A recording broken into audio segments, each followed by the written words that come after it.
Let's talk about the time when John Stewart fought against the KKK. This story takes place in Green Lantern Mosaic, where the Guardians had taken different species of aliens, humans, and cultures to all reside on one planet called Mosaic. John Stewart is tasked with uniting these people together despite their differences. Moses Rockwell, however, doesn't like that John Stewart isn't siding with the humans against the aliens, and he's also a big racist, so he decides to form a clan of white nationalists to fight against John Stewart and the aliens. They start burning down the houses of any humans who were friendly with aliens. John arrives at the scene of the burning buildings and is asked by a bystander if he would kill the Klansmen, and he says no. The man then says, "I don't agree with what they did, but I understand their frustration. Don't you see how injustice is? To be torn from our native world, trapped in an alien place for someone else's purpose, forced to assimilate into an environment we never chose? Don't you see how cruel that is?" And this next part is one of the best written moments in comic book history. John stares silently at him for 2 panels, and then he says,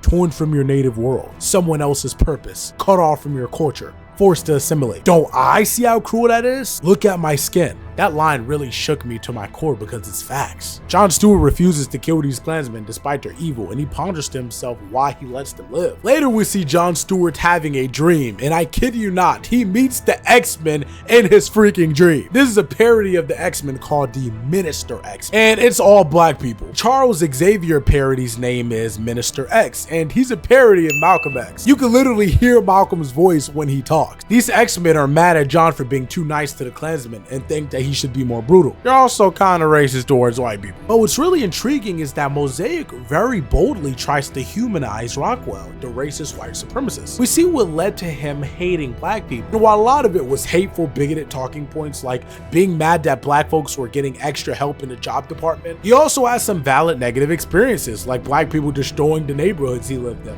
or robbing and brutally assaulting him in his driveway. The story is really good. I love the racial dynamics, but unfortunately it was written by a child toucher, so go pirate it or go get the single issues from your LCS.